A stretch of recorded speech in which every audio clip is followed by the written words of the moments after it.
नमस्कार, स्वागत है आपका फिफाना हिंदी क्लासेस के यूट्यूब चैनल पर। और इस चैनल पर आपको कॉलेज एजुकेशन से लेकर कंपटीशन क्लासेस तक का पूरा पाठ्यक्रम उपलब्ध होगा। तो आइए इस क्लास में अपन जो एकांकी पढ़ रहे थे नया पुराना, उसको आगे बढ़ाते हैं। यहाँ पर अपन उपेंद्र नाथ अश्क जी को पढ़ रहे थे। उपेंद्र नाथ अश्क और अश्क जी द्वारा रचित कौन सा एकांकी नया पुराना एकांकी का अध्ययन अपन यहाँ पर कर रहे थे। यहाँ पर एक कमरे में एकांकी का प्रदर्शन किया जा रहा है, एकांकी का अभिनय किया जा रहा है। और इस कमरे में पिछली क्लास में अपनों ने देखा कौन कौन है। एक तो भाभी है और एक प्रतिमा है, यानी ये देवचंद की पत्नी है और ये रविदत्त की पत्नी है। ठीक है, ये दोनों यहाँ पर है। प्रतिमा ने बाल बनाए, चीजें व्यवस्थित करते करते और वो भाभी की तरफ देखती है। यहां तक अपनों ने पिछली क्लास में देखा था। वो जैसे ही भाभी की तरफ देखती है तो वो भाभी की तरफ देख के, अरे आपने तो सारे गहने पहन लिए, अब तो तैयार होगी, जैसे उसने पहले उसे देखा ही नहीं। इस प्रकार से वो अपना दर्शाती है और अपनी क्रिया करती है।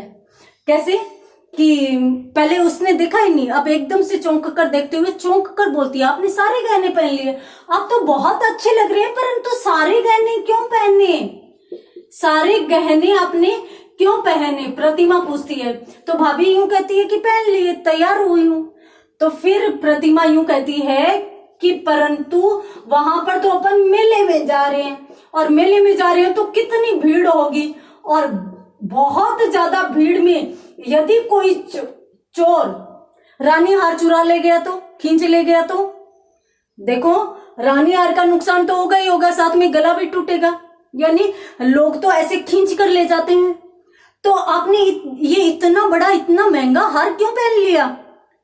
तो भाभी कहती है, तो पहले बताना चाहिए था, मैं तो तैयार हुई तो मैंने पहन लिया, मुझे क्या पता था।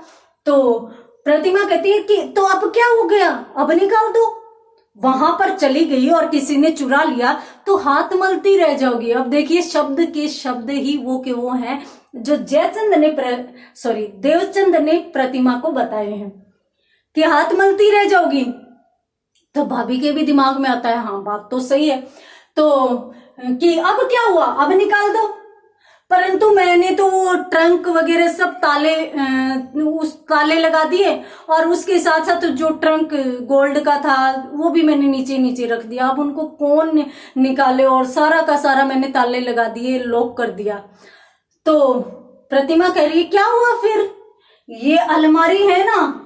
अब एकांकी शुरू किया था उस समय मैंने आपको बताया था कि इस कमरे में दो अलमारियां हैं, एक पर तो ताला पड़ा हुआ था और दूसरी का एक पट खुला हुआ था, जिसमें वस्त्र व्यवस्थित बिल्कुल साफ दिखाई दे रहे थे। तो यहाँ पर जो ताला था अलमारी के, उसका ताला देवचंद खोल जाता है। अब वो भी खुली पड़ी है और उसकी चाबी भी अंदर लगी हुई है। तो यहाँ पर प्रतिमा कहती है, तो ये है ना अलमारी, इसमें रख दो और ताला लगाकर चाबी अपने साथ रख लो। तो फिर भाभी यूं कहती है कि हाँ ये सही रहेगा।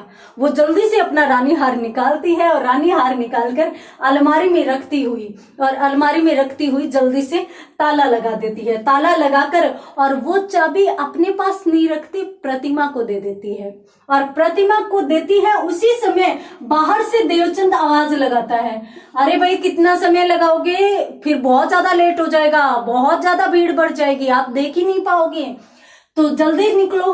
तो प्रतिमा कह रही है, हाँ हाँ बस अभी आए। और इस प्रकार से रानी हार भाभी निकाल देती है। और जैसे ही रानी हार निकालती है तो प्रतिमा यूं भी कहती है कि अगर तुम्हें ठीक लगे ना तो ये कर्णफूल भी निकाल दो, कानों में जो तुमने पहन रखे ना वो भी निकाल दो। अब कोई चोर यदि चुरा कर ले जाएगा, अब देखो परिस्थितियों को किस प्रकार से यथार्थ बनाने का प्रयास प्रतिमा यहाँ पर कर रही है। और वो कह रही है कर्णफूल भी निकाल दो, गहना तो जाएगा ही जाएगा, कान और टूटेगा। तो भाभी कहती है, नहीं नहीं, रानी हार तो निकाल दिया, कर्णफूल मैं नहीं निकालूंगी, मुझे बुच्चा बुच्चा अच्छा नहीं लगता। अब देखिए यहाँ पर अश्क जी द्वारा ग्रामीण आम बोलचाल का शब्द है वो काम में लिया गया है कि मुझे बुच्चा बुच्चा अच्छा नहीं लगता।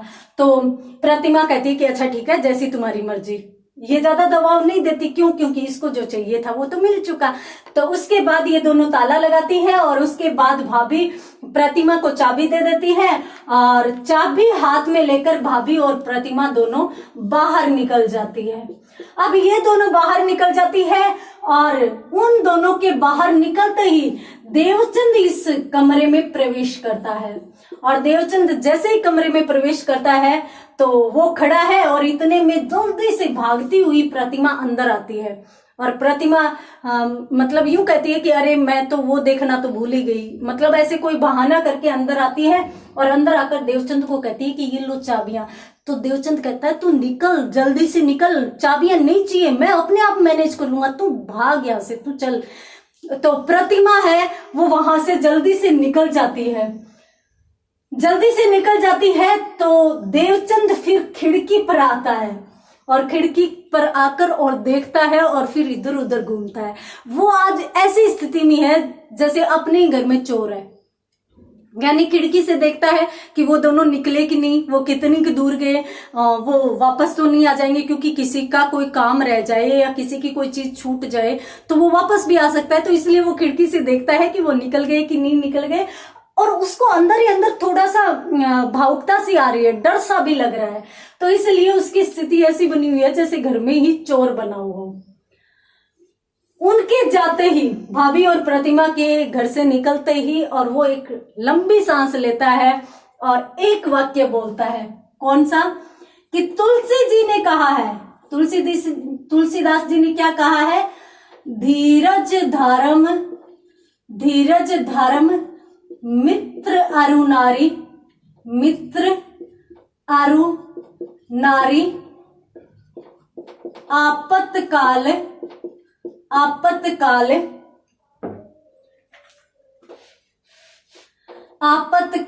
परखिए चारी।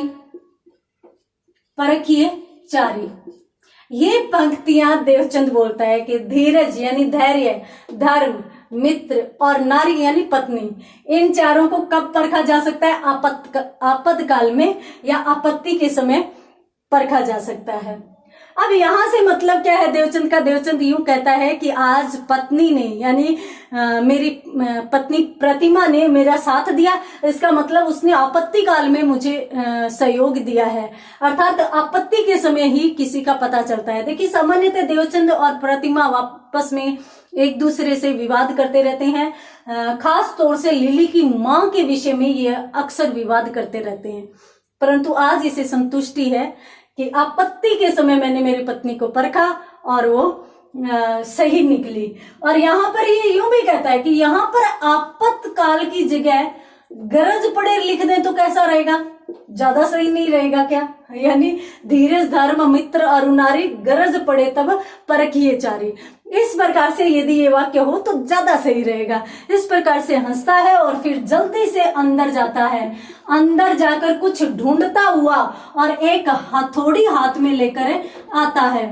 हथौड़ी हाथ में लेकर आता है और आकर के इधर उधर देख करके जब कोई नहीं था तो जल्दी से हथौड़ी से अलमारी का ताला तोड़ता है। अलमारी का ताला तोड़ा और अलमारी से रानी हार रखा बाहर और उसके बाद फिर से अंदर गया। अंदर जाकर एक बड़ा सा बॉक्स उठाकर लाया।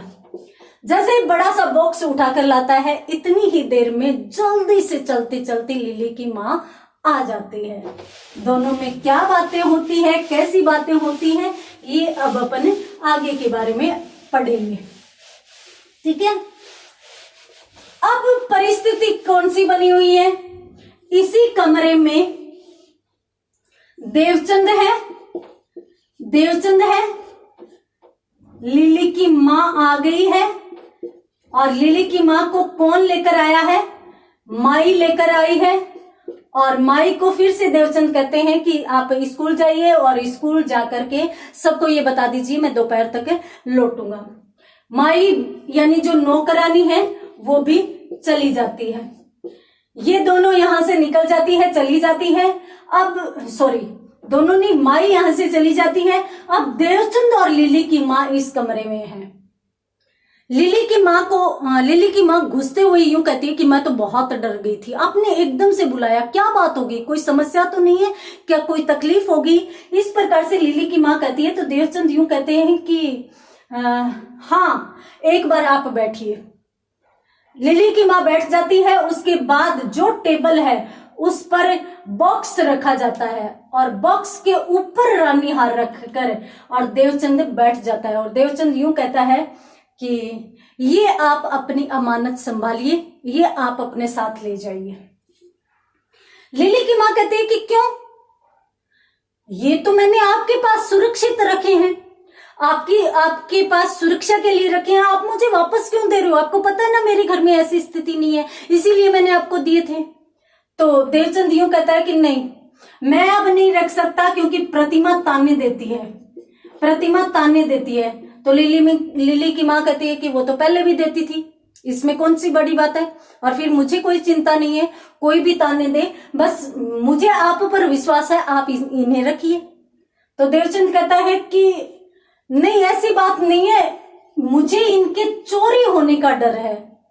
तो लिली की माँ कहती है कि तो चोरी तो मेरे घर पे भी हो सकते हैं, इसमें कौन सी बड़ी बात है, आप निश्चिंत होकर इन गहनों को अपने पास रखिए। यदि आपके यहाँ चोरी हो गई तो मैं यूं समझूंगी कि मेरे यहाँ ही चोरी हो गई, और चोरी हो गई तो चोरी तो हो सकती है, इसमें किसी का क्या बस है, और मेरे घर में तो कौन से सुरक्षित रहेंगे, मेरे घर में तो मेरे पति ही चुरा सकते हैं, इनको लुटा सकते हैं, तो इसलिए आप ऐसी बातें क्यों सोच रहे हैं।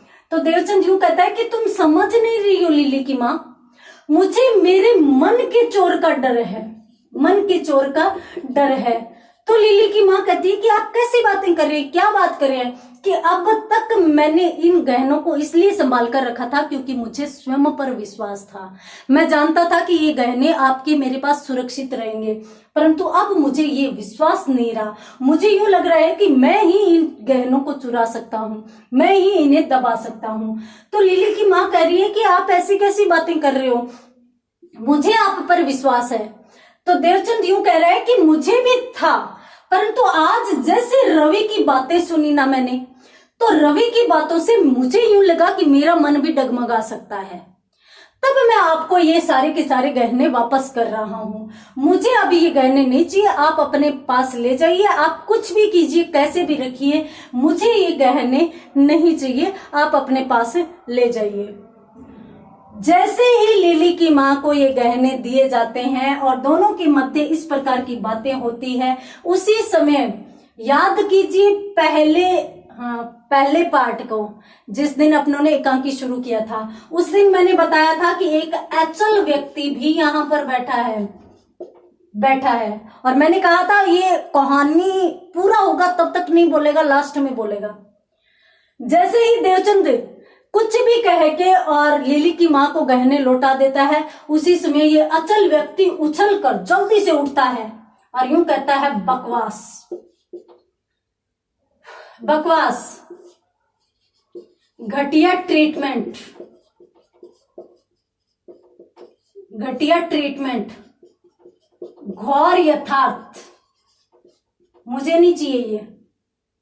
मतलब ये अचल व्यक्ति और इसके साथ साथ एक गजेंद्र भी बैठा हुआ है, गजेंद्र नाम का व्यक्ति भी बैठा हुआ है, अपन ये दोनों चीजें पढ़ चुके हैं। अचल व्यक्ति यूं कहता है कि बिल्कुल बकवास है ये। गजेंद्र तुम इसकी प्रशंसा कर रहे थे, इसकी प्रशंसा कर रहे थे, ये क्यों कहता है, ये कहता है कि ये जो कहानी है तुमने मुझे बताई है। अब यहाँ पर ये पता चलता है कि ये अचल व्यक्ति नाटकों का अभिनय करवाता है, नाटकों का अभिनय करवाता है और इसको गजेंद्र ने ये कहानी सुनाई है। अब तक जो अपनों ने पढ़ी है ये कहानी गजेंद्र ने इसको सुनाई है और इन पत्रों के माध्यम से सुनाई है कि अपन इस प्रकार से एक नाटक का मंचन कर सकते हैं, ये नाटक कैसा रहेगा, तो इसलिए इसने अचल व्यक्ति को बताया है। तो अचल व्यक्ति कहता है कि ये तो बिल्कुल बकवास है, घटिया ट्रीटमेंट है, घोर यथार्थ, यानी ये तो ऐसा यथार्थ है जो आधुनिक है ही नहीं। ये कहता है कि ये तो आधुनिक ही नहीं है, तो ये कहता है कि ये तो बिल्कुल बकवास है। तो गजेंद्र कहता है कि ये बकवास है, सही है, ये मैं नहीं जानता, परंतु ये हकीकत है, ये सच में हो चुका है। तो अचल व्यक्ति कहता है मानता ही नहीं मैं, ऐसी आदर्शवादी घटना आज के टाइम में आधुनिक काल में घट सकती है, मैं नहीं मानता। और मैं आपको बता देता हूं, जब मैं विश्वास नहीं करता तो दर्शक विश्वास कहां करेंगे, ये नाटक चलेगा ही नहीं, छोड़ो इसको। तो गजेंद्र कहता है कि परंतु है ऐसा आदर्श व्यक्ति, और फिर वो लिली की मां की तरफ कहता है कि तुम तो जानती हो मनीराम ने ये सच में किया है। यानी ये जो पात्र इस नाटक को दर्शा रहे थे, ये किसी व्यक्ति मनीराम की कहानी है। वो मनीराम सच में एक आदर्शवादी व्यक्ति था जिसने इस प्रकार से किसी के गहने लौटाए थे। तो अचल व्यक्ति यूं कहता है कि मैं बिल्कुल बकवास मानता हूं। आज के समय में ऐसे व्यक्ति न तो मिलते हैं, न दिखाई देते हैं, और न ही ऐसे लोगों पर कोई विश्वास करता है, न कोई कर सकता। जब मैं नहीं कर सकता तो मेरे दर्शक नहीं करेंगे, और ये बिल्कुल बकवास है, मैं ऐसे नाटक का अभिनय नहीं करूंगा। तो गजेंद्र यूं कहता है कि परंतु ये तो सच है, ये मनीराम सच ऐसे व्यक्ति थे जिन्होंने अपने आदर्शों के लिए 50-60 हजार तक की गहने तक वापस लौटा दिए थे। तो अचल व्यक्ति कहता है कि यदि ये सत्य भी है तो भी मैं विश्वास नहीं करता, और ये तो घोर यथार्थ है। मतलब सामान्य यदि हकीकत की बात बोले तो लोग विश्वास भी कर ले, इतने बड़े यथार्थ पर कौन विश्वास करेगा, और वो भी आज के टाइम में। देखो आज के टाइम में यदि कुछ चलेगा तो वो धोखा चलेगा, रिश्वतखोरी चलेगी, भ्रष्टाचार चलेगा। और इससे संबंधित यदि तुम्हारे पास कोई अन्य कहानी हो तो वो मेरे सामने लेकर आओ। और एक बात और बता देता हूं कि इस प्रकार से किसी नाटक में इतना समय, देखो मुझे तो शुरू से झुंझलाहट आ रही थी, परंतु मैं अपने आप को दबाए बैठा रहा। अब मैं अपने आप को और नहीं रोक सकता इसके लिए। और यदि इस प्रकार का कोई नाटक हो आपके पास तो मुझे दिखा देना। और पहले भी बता देता हूँ, कहानी पहले मुझे दिखाना, उसके बाद इतना समय मेरा बर्बाद करना। मैं ऐसी चीजों पर विश्वास नहीं करता, आज के समय ऐसा कुछ भी नहीं है। तो इन सब चीजों को छोड़ो, ये बकवास है। गजेंद्र बहुत ही उदास हो जाता है, क्योंकि गजेंद्र इस व्यक्ति को ये नाटक इसलिए दिखा रहा था कि इसको पसंद आएगा, परंतु इसको पसंद नहीं आया, इसने विश्वास नहीं किया। और फिर ये लिली की मां से, गजेंद्र लिली की मां से समर्थन करवाता है कि तुम तो जानती हो ये सच में हुआ है। लिली की मां यस करती है, परंतु इन दोनों की ही बातों का यह अचल व्यक्ति विश्वास नहीं करता, और यहाँ पर एकांकी समाप्त होता है। क्या शिक्षा मिलती है? देखिए आज के समय में रिश्वतखोरी, भ्रष्टाचार, धोखा, फरेब इतना अधिक फैल चुका है। स्वार्थ और लालच हमारे चारों तरफ इस प्रकार से दिखाई देता है कि सामान्यतः आदर्श से संबंधित, सामाजिक मूल्यों से संबंधित कहानी पर कोई विश्वास तक नहीं करता। और यहाँ पर इस बात की एक बहुत बड़ी विडंबना बताई जा सकती है कि बहुत ही दुख की बात है कि हम इतने ज्यादा स्वार्थी और लालची होते जा रहे हैं। और इसीलिए उपेंद्र नाथ अश्क ने ये एकांकी रचा था। यहाँ पर नया पुराना शीर्षक इसलिए दिया गया क्योंकि अचल व्यक्ति यूं कहता है कि ये घोर आदर्शवाद की या घोर यथार्थ की इस प्रकार की कहानियां हैं, वो बहुत पुरानी हो चुकी। मुझे ऐसे पुराने विषयों पर नाटक नहीं लिखना, मुझे पुराने विषयों के नाटकों का अभिनय नहीं करना, मुझे तो कोई नया नाटक चाहिए जो आज का हो, आज के विषय से संबंधित हो। इसलिए इसका नाम रखा गया नया पुराना। अगली क्लास में अगले एकांकीकार के साथ, तब तक के लिए धन्यवाद।